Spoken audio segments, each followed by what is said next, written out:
Now what we're going to do is I'm going to step through the major kind of parts of the digestive system, starting with the mouth as a piece of food passes from your one end to the other. So I'm going to draw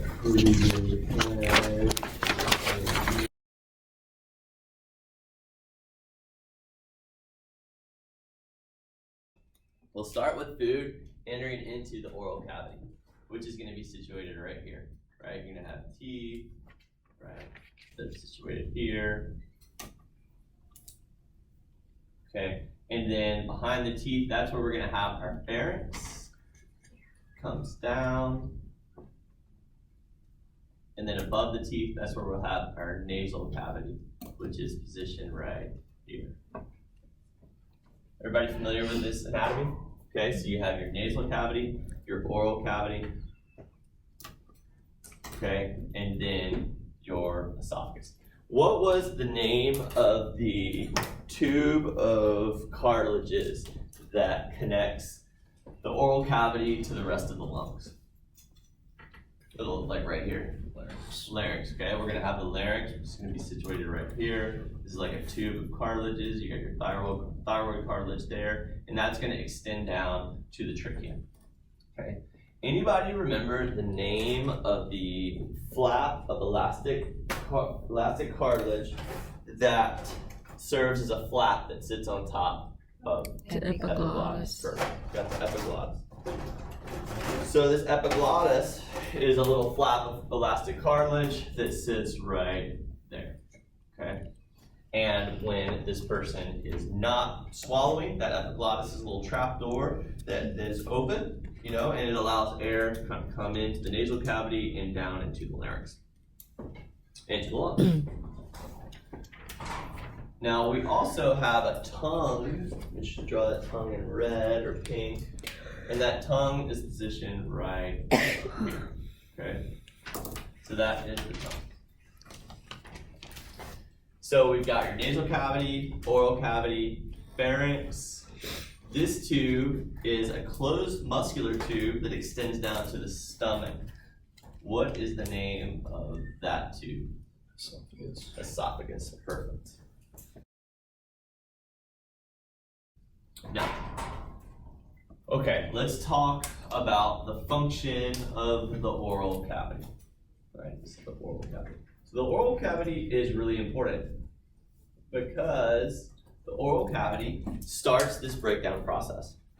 And the first step is by chewing up your food. Okay? I mean, a lot of people probably overlook the importance of this, but this is crucial. I mean, it starts to break down these big pieces of molecules into smaller pieces.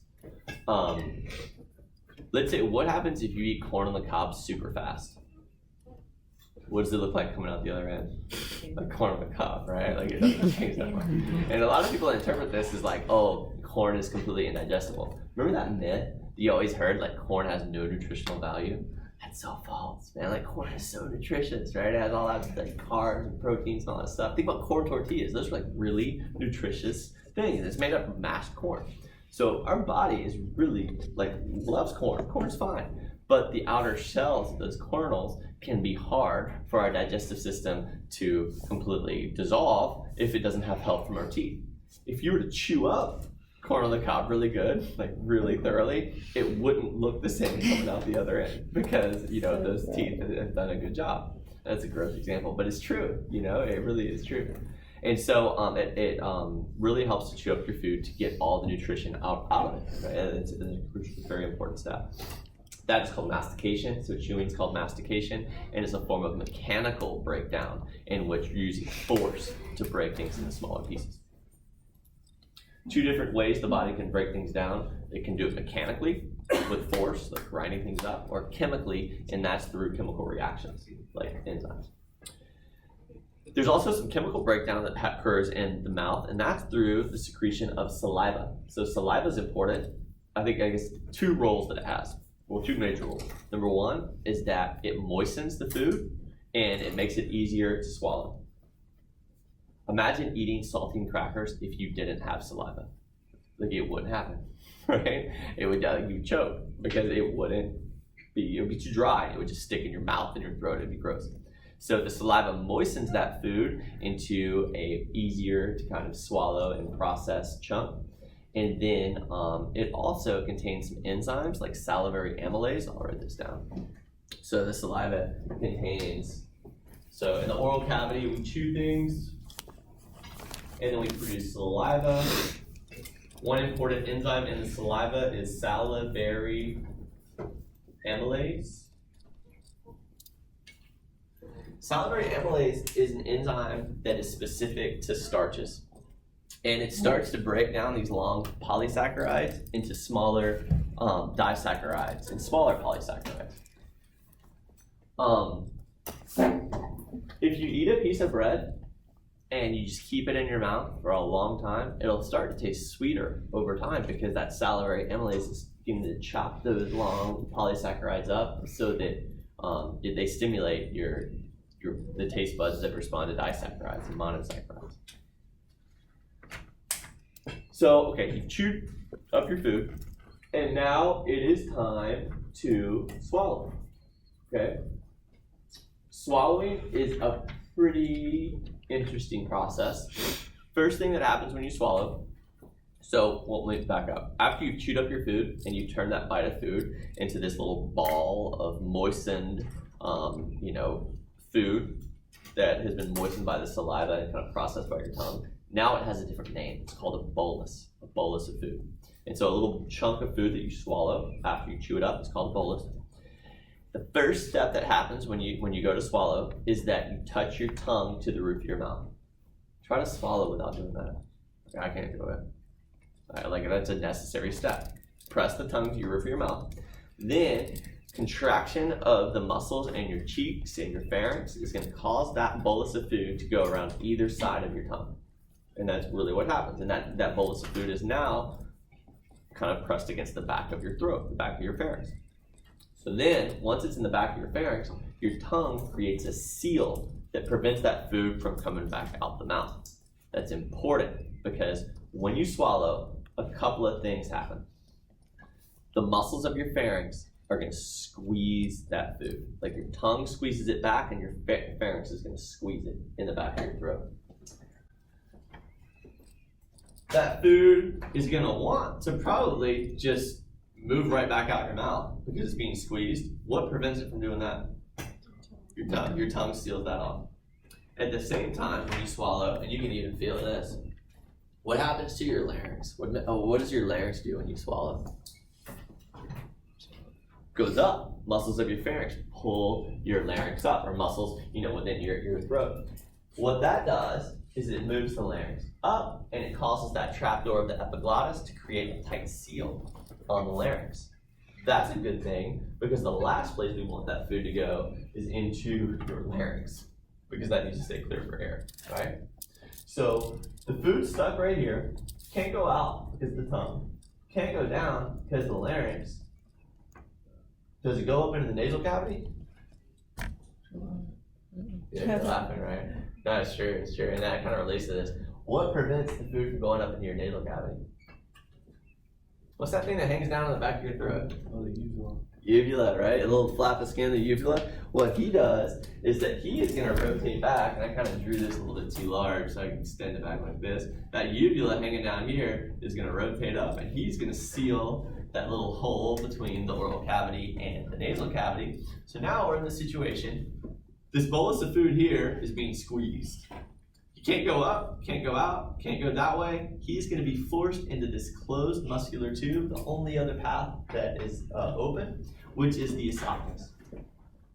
Is your esophagus open or closed when you're breathing? Like if you were to put a little camera into your mouth and look at your esophagus when you're not swallowing, is it going to be open or is it going to be closed? It's closed. It's a muscular tube. There's no reason for it to be open. But when you swallow, okay, that food is forced into that closed muscular tube. And so now we have a bolus of food here, and it's going to go down, and now it's going to be located in your esophagus. Okay. There is a tiny little sphincter. Now a sphincter, I don't think we've talked about this. A sphincter is a little ring of muscle tissue that is wrapped around like an opening or a tube, right? It's wrapped around a part of the tube. And that sphincter is gonna, determine whether or not things can go in or out. When the sphincter closes, contracts, it's gonna close the tube. When it relaxes, it's gonna allow things to pass through more easily. There is a sphincter located right at the top of the esophagus. He's gonna be located right here. He has a perfect name. He's called the upper esophageal sphincter. When we swallow, does he contract or relax? He relaxes, okay? He's typically contracted, but then he relaxes and that bolus of food passes right through. And the esophagus is made up of muscle. The superior kind of half of the esophagus is mostly skeletal muscle. That makes sense because can we control like when we swallow? Yeah, you can control when you swallow. And so skeletal muscle is going to be in the top half, right? And that's going to be under our voluntary control to initiate that peristalsis that sends the food down the esophagus. But as we pass down more inferiorly towards the stomach, it becomes smooth muscle. So we can control when swallowing starts, but once it starts, it's kind of an automatic process. That makes sense. Once it gets down here, you can't be like, oh, I'm gonna stop it and like send it back up. No, it's like going down. So then the esophagus is actually going to connect with another organ. What organ is connected to that esophagus? Right, good. We'll go over the details of exactly what happens in the stomach, but the overall goal in the stomach is to break stuff down. Very little absorption occurs in the stomach. The stomach does this through a couple of different mechanisms. Number one, it's got a lot of smooth muscle in that muscularis. And that smooth muscle is like grinding up that food. Just like, and you can feel that. Like after you eat a meal, you can even hear like those contractions. Is that chemical or mechanical digestion? Mechanical, it's just grinding it up, okay? In addition, it's gonna secrete a bunch of hydrochloric acid, which digests basically anything. This is like a super strong acid that just breaks everything apart. Every type of molecule, if you put nails in hydrochloric acid and leave it long enough, it'll start to break it down. So this is like a really powerful chemical. Causes the pH of the stomach to plummet down to, anybody, what's the pH of the stomach when you're digesting something? Yeah, 2 to 3, right? 2 to 3 is super acidic. I mean, this is really acidic stuff. Neutral pH is 7. It's secreting all this hydrochloric acid. And in addition, it's going to secrete a bunch of a very strong enzyme called pepsin. And pepsin is going to tear apart proteins. So hydrochloric acid tears apart everything, pepsin tears apart proteins. Because the stomach is so acidic, it's actually really important for the body to control exactly how long food stays in the stomach. If the food stays in the stomach for too long, why would that be bad? Totally dissolves everything. It breaks all these valuable organic molecules. Remember, the most valuable part of these organic molecules are the covalent bonds that connect the carbons to the hydrogens. Remember how covalent bonds are so energy rich and our cells use those to make ATP? If we leave it in the stomach too long, it's gonna start breaking apart all those covalent bonds. There's gonna be nothing left. So the timing of how long it's in there is crucial. I think I even mentioned this when we're talking about the sympathetic nervous system. Like if you eat a huge meal and then go exercise, did we talk about that? Maybe not. So if you eat a huge meal and right after you go exercise, it's not going to kill you. But what happens when you exercise? Which system does it activate? Sympathetic. What does the sympathetic nervous system do to the digestive system? Shuts it down. So you just ate a huge meal. Your stomach started secreting tons of hydrochloric acid and pepsin. Then you decide to go for a jog. Your stomach just goes, oh, I guess I'm just going to stop. Peristalsis stops, and the food just sits in there for a couple hours longer than it would for it to get kind of rebooted. And so that's going to break down your food probably more than you would have if you just kind of waited a little bit. You're going to swallow all this solid food, like a bolus of food. You know what I mean? The goal of your stomach is to turn that solid food into a liquid that's like soup consistency called chyme. Once it's in that soup consistency, it can go to the next stage of the digestive system, the small intestine, where things can finally be absorbed, all right? Now, when you're eating something like a gel, or or even like orange juice, think about it. When you drink some orange juice, say you're like your blood sugar's super low, you're feeling nasty. If you drink some orange juice, within a couple of seconds, you start to feel better. Like your blood sugar, oh man, I feel better. That's because it's already liquid, and those sugars are already pretty small, that it goes right into your stomach, can a lot of times go right through your stomach, go to your small intestine, where it's absorbed quite easily. Where, in other words, like if you eat something solid, like a piece of steak, it takes a long time for those nutrients to get broken down small enough to enter into the small intestine. Yeah. Hydrochloric acid is super acidic. Why doesn't the stomach digest itself? Or in other words, like why when you drink Coke, doesn't it hurt the stomach? Why doesn't it cause ulcers? That's exactly right. So we've got a ton of mucus cells that secrete this thick mucus all the time that protects the epithelial cells from that acid. And that's really important. It's constantly just remaking that so the stomach's protected. And that's okay. So stomach breaks stuff down, right? We're good with that. Very little absorption occurs. There is another sphincter that is located here that separates the esophagus from the stomach. What's his name? The cardiac sphincter. That's what you'll probably come across, because he's right beside the heart. The heart's sitting right here. I got it. So, stomach acid, if it sneaks past the pyloric sphincter, or the cardiac sphincter, it's going to irritate the cells of your esophagus. What type of epithelial cells make up the lining of your esophagus, you think? Stratified squamous. Makes sense. It needs to protect, tortilla chips. You eat stuff, it needs to protect itself. Now, when acid comes up, it's going to obviously irritate that lining, okay? Those cells are alive, and it's going to irritate those guys because they don't have that protective mucus. That causes heartburn. Chronic heartburn, and this happens when heartburn permits over years, it will lead to a condition called Barrett's esophagus. Anyways, what this causes, this is really weird, it causes the cells of your esophagus to grow back as columnar epithelial cells. Really weird. Like it shouldn't be that. Columnar epithelial cells shouldn't be there. Well, this is the first part of esophageal cancer because it's like uncontrolled cell growth, and if Bowman's esophagus isn't detected and treated through, I don't know what kind of treatments they'll use, but it likely turns into esophageal cancer because those cells have been damaged so much they just start going crazy. Okay, and that's kind of the basis of that. That's why chronic heartburn can be so problematic. And what you'll see is like a surgeon can, through endoscopy, they'll look into your esophagus, and those columnar cells will literally have a completely like whitish different appearance. You notice that they see any type of white tissue in your esophagus, it's a red flag for, you should get treatment for that. All right, so food goes into the stomach, and the stomach grinds it up. Initially, you're gonna have like a collection of boluses of food, boli of food that have kind of collected in the stomach. And the stomach is just grinding this stuff out the best it can. And it's slowly turning it into this liquid that's called chyme.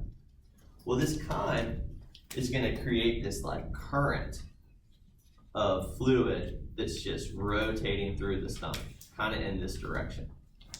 It's just like constantly moving.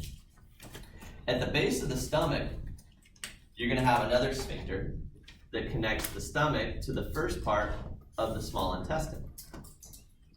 The first part of the small intestine is called duodenum. Duodenum. Okay.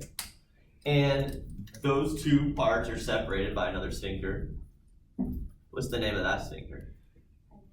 Pyloric sphincter. This pyloric sphincter is closed, but he's not like super tightly closed. Okay? The stomach is like squeezing and pushing on that food. Every time it squeezes, it's gonna push a little bit of stuff into the duodenum. Do you think it's gonna push the liquid chyme or the solid food? right? Like liquids, and that's why when you drink orange juice, it can kind of go right through because the stomach, even if it's not contracting very strongly, even if you're like, you know, exercising, that liquid can still kind of make it into the duodenum. Okay. Would it be bad if the stomach emptied its entire contents all at once into the duodenum? Yes. So why would that be bad? Too acidic. Okay. There's no protective mucus lining in the duodenum. That would be bad. So it can only handle little squirts at a time. So every time the stomach like contracts, a little squirt, squirt, squirt comes in.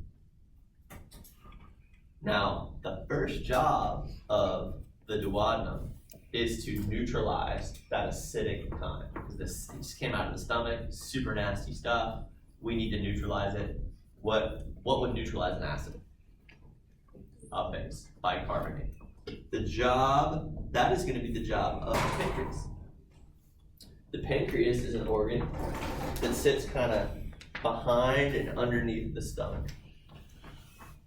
So the pancreas is kind of sitting right here. Right, I'll kind of do a dotted line to indicate that the pancreas is right here.